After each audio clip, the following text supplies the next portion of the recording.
Hey guys, how you doing? David with What's Next, and we're going to go ahead and get started off with a good classic from back in the early mid-'80s, not to date myself a little bit, but we're going to start with this one, Mr. Mom. Technically came out back in 1983. I saw it a little further down the way on VHS, if you can believe it, way back then. Stars Michael Keaton, Teri Garr, written by the great John Hughes. If you guys don't know John Hughes movies, I would check those out. He does have some pretty good ones. He has a very good resume. So what we got here is Mr. Mom. Michael Keaton here is a Detroit auto engineer who ends up essentially losing his job. Now he's the breadwinner of the family. You know, has the career, has the house, white picket fence, everything. Wife stays at home, watches their 3 kids. And then one day he up and loses his job. So now what happens? His wife decides to go back into the advertising world where she worked previously. I'm guessing before they had children. I don't think they really covered how long she's been out of work. So what she does is she goes back into that field and goes back into the working world. And now Mr. Keaton here becomes Mr. Mom. So for the first time in his whole life, he's had to stay home and essentially take care of the kids 24/7. Now, again, if you haven't seen the movie, go watch it. You'll see everything that comes on with this. It's hilarious the way he decides to put his own spin on taking care of the kids in the household. Definitely not the way his wife would have done it. You'll see that in the movie with his 3 kids. They give him the whole, this is how mom does it, this is how mom does it. And then he gives him the whole, well, this is how we're doing it now. So, for those of you who have seen it, we're going to ask, what's next? Because I'm not sure this one necessarily needed a sequel, but since we're looking back on it, I'd like to think that there was some good questions kind of left unanswered. Now, at the end of the movie, Michael Keaton, known as Jack, after he gets the flow of everything, he's in the swing of things with having the household, under order. He's got everything flowing perfectly. What happens? His job comes a-calling. They offer him more money. They give him a bigger staff. All his friends can get their jobs back. So, of course, he takes his job back.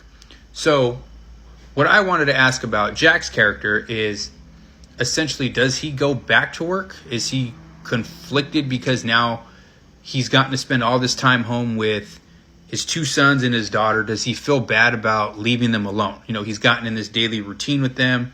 He knows their ups and downs. You start to see that at the end of this movie, he has that appreciation for all the things he was missing, not being home with his children all the time.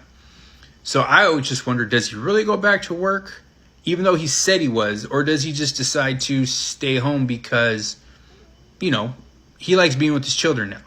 Maybe this whole experience has changed him, and maybe what the wife does is going to be fine for them financially, right? I mean, you don't think about those questions when you're watching this movie at a young age, but you do think, does he really go back to work after all that, after learning all this? Or maybe he's finally happy to go back. Maybe he's just like, thank the good Lord, I love my children, but they are a handful. Me and my wife can both work. We'll find a nice nanny, and we'll go forward with there. Now, as far as the wife, Carolyn, if you've seen the movie, she has some trouble at the end to where her and her boss kind of get to a fight. Now, her character, I always kind of wondered, does she stay at that ad agency where she's kind of having problems? Or does she stay and rise above it? Who knows? Maybe they make her an executive past that. Or maybe she leaves on her own, goes to another ad agency, or starts her own. I mean, who knows where her character could have gone given a sequel just to kind of progress what that would have happened. Now, again, the premise is Mr. Mom being him staying home. So, again, that wasn't necessary.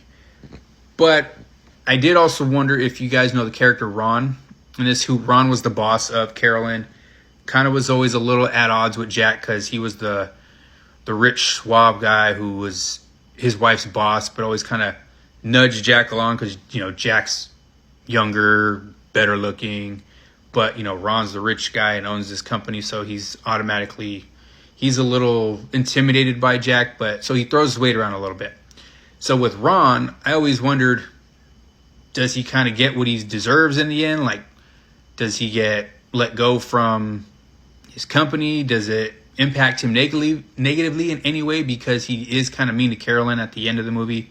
But she does call him on it. So if you haven't seen it, go ahead and watch it and you'll know what I'm talking about.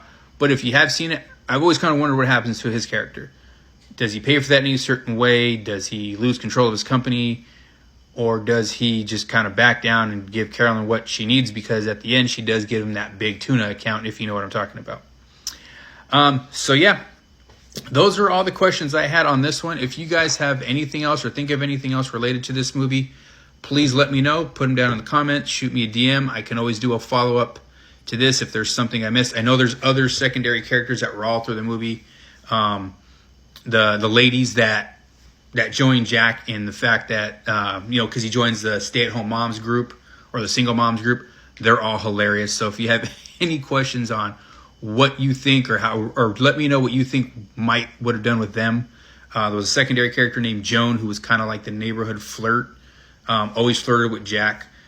Her, I'm kind of like, you could kind of do like, she was kind of like maybe like a cougar type chick, but you always kind of wonder what happened with her character too, because she was always the flirtatious one for everybody. The other two ladies in their little group were hilarious. They helped Jack get in the swing of things, being a stay-at-home dad. But if you can think of anything, let me know down below or shoot me a DM. I have no problem doing a follow-up to this. But other than that, thank you guys for watching. We'll see you next week.